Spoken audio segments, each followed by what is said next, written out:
वज़ीर आज़म शहबाज शरीफ़ चयो आहे त मईशत जी बहितरी लाइ कंहिं बि क़िस्म जी सियासी इंतिज़ामी दबाव क़बूल न कयो वेंदो। स्मगलिंग सबबि पाकिस्तान खे तमामु घणो नुक़सानु थियो आहे। मईशत जी बहितरी लाइ समूरा क़दम खयां पिया वञनि। मुल्क सियासी तौरु विरहाइजी वियो आहे।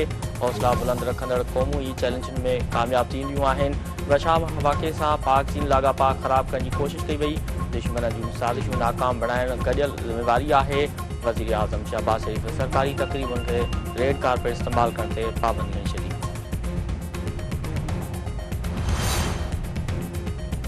नाणे वारे वफ़ाक़ी वज़ीर मोहम्मद औरंगज़ेब चयो आहे त ख़सारे में हलंदड़ समूरनि इदारनि खे ख़ानगी शोबे हवाले कयो वेंदो।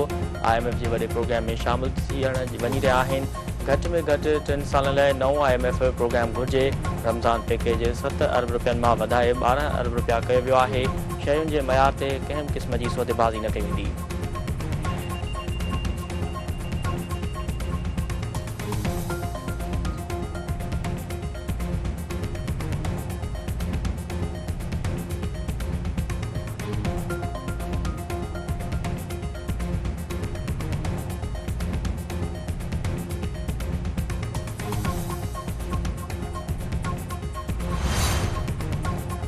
रियासती अमलदारी चैलेंज कंदड़नि खे बख़्श न कंदासीं। आइन ज़िम्मेवारी ॾिनी आहे। पंहिंजे माण्हुनि जी हिफ़ाज़त कंदासीं।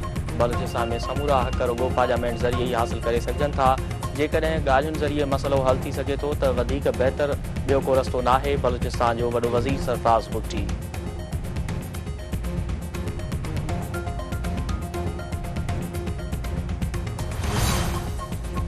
वफ़ाक़ी घरू वज़ीर मोहसिन नक़वी तरफ़ां चीनी सफ़ारतखाने जो दौरो। शांगला हमले जी जांच लाइ चीन मां पहुतल ख़ासि जांच टीम सां मुलाक़ात। वफ़ाक़ी घरू वज़ीर जी चीनी टीम खे हमले जी जांच बाबति ब्रीफिंग। मोहसिन नक़वी जो चवणु आहे त शांगला हमले में मुलविस हक़ीक़ी जवाबदारनि खे गिरफ़्तार कयो वेंदो।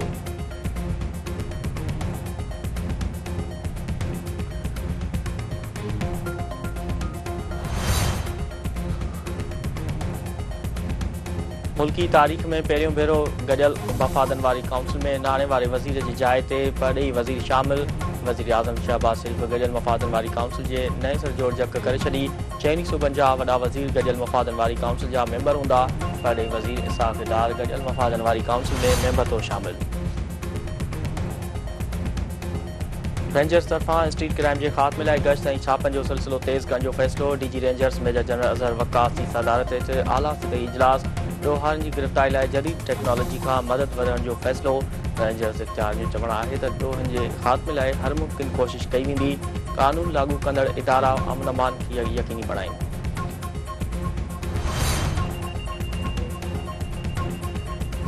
सिंध में बदअमनी ते ज़ाब्तो न आयो। तंगवाणी मां 2 चौकीदार अगवा। वारसनि पारां सोगर स्टाफ वटि एहतिजाजी मुज़ाहिरो धरणो। ट्रैफ़िक मुअतल। अॻवाणनि जो चवणु आहे त धाड़ियल छुल तंगवाणी रोड तां हमज़ अली ऐं मुनीर खे अगवा करे विया आहिनि। ॿिन्ही मुल्कनि खे बाज़ियाब कराए बेचैनी ख़तमु कई वञे। शिकारपुर मां नौजवान दुकानदार गुम। वारसनि तरफ़ां अगवा जो शक। ग़ुलाम रसूल नाप जी पुरस्कार नमूने गुम थियण खां पोइ मोबाइल फ़ोन बि बंदि। मियां साहिब में बदअमनी ख़िलाफ़ शहरनि जो एहतिजाजी मुज़ाहिरो। ठुल शिकारपुर रोड ते धरनो। ट्रैफ़िक मुअतल। शहरनि जो चवणु आहे त बदअमनी सबबि फुलट जा वाक़िया आम थी विया आहिनि। पुलिस अमन अमान क़ाइमु करण में मुकमल तौरु नाकाम थी चुकी आहे।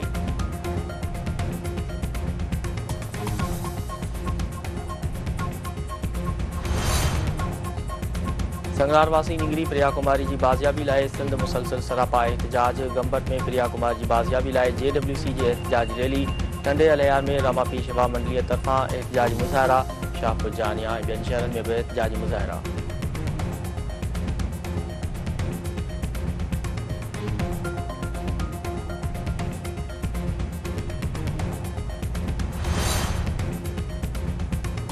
रानीपुर जी हवेली में ज़ियादती खां पोइ क़त्ल थियल निंगरी फातिमा फड़ो केस जी ॿुधणी 5 अप्रैल ताईं मुलतवी। असद शाह, फयाज़ शाह, हिना शाह, इम्तियाज़ मिरासी अदालत में पेश। ॿुधणी दौरान दहशतगर्दी टोड़ अदालत ॿाहिरां। हिफ़ाज़ती इंतज़ाम निहायत सख़्त। वॾे अंग में एहलकार मुक़ररु।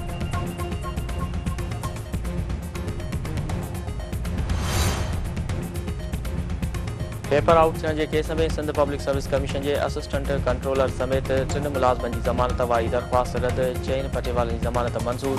2 लख रुपयनि जा ज़मानती दस्तावेज़ जमो करण जो हुकुम। पुलिस मोटरसाइकिल ते भॼण जी कोशिश कंदड़ जवाबदार ज़िनुल आलम खे गिरफ़्तार करे वरितो। 2 ॼणा खिसकी विया।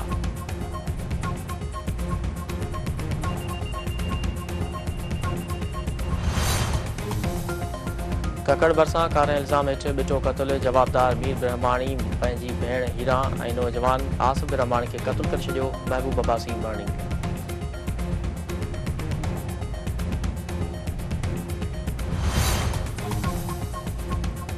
सन भरिसां कोयले जी खाण में नौजवान बेदर्दी सां क़तल। हथियारबंदनि इमरान राजड़ खे गोलियूं हणी क़तल करे छॾियो।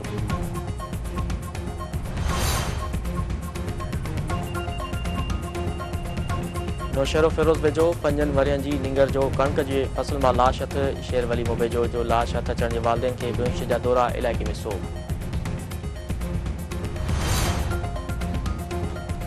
मीरपुर ख़ास में हथियारबंदनि क़तल थियल नौजवान जे वारसनि जो एहतिजाजी मुज़ाहिरो। लाश रखी धरणो। वारसनि जो चवणु आहे त पुलिस मुश्ताक भट्टी जे क़ातिलनि खे जल्द गिरफ़्तार करे।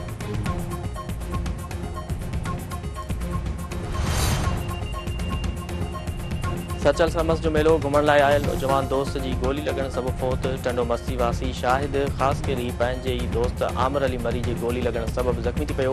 नौजवान खे गंदी जुगी हालत में अस्पताल नियो वियो, जिते हुन दमदणी हवाले कयो।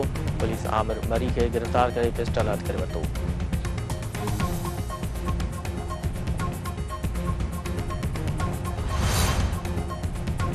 मली जे इलाइक़े शाह लतीफ़ टाउन में गटर अंदरि ॿुॾी फोत थियल नींगर जे वारसनि जो एहतिजाजी मुज़ाहिरो ऐं धरणो। वारसनि जो चवणु आहे त मौसम लाशारी इंतिज़ामिया जी लापरवाही सबबि ॿुॾी फोत थियो आहे। शाह लतीफ़ टाउन में केतिरा ई गटर खुलियल आहिनि। लापरवाही कंदड़ इंतिज़ामिया ख़िलाफ़ कार्रवाई कई वञे।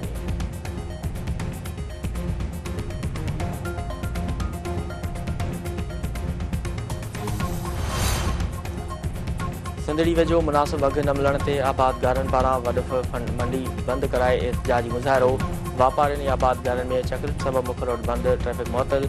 आबादगारनि जो चवणु आहे त वॾफ जो अघु 22,000 मां घटाए 9,000 रुपया मंडी ॾिनो पियो वञे, जेका सरासर नाजाइज़ी आहे। वापारियुनि चयो त वॾफ ख़रीद कंदड़ कराची ऐं हैदराबाद जा वापारी जेको अघु मुक़ररु कंदा हू उन ते ई ख़रीद कंदा।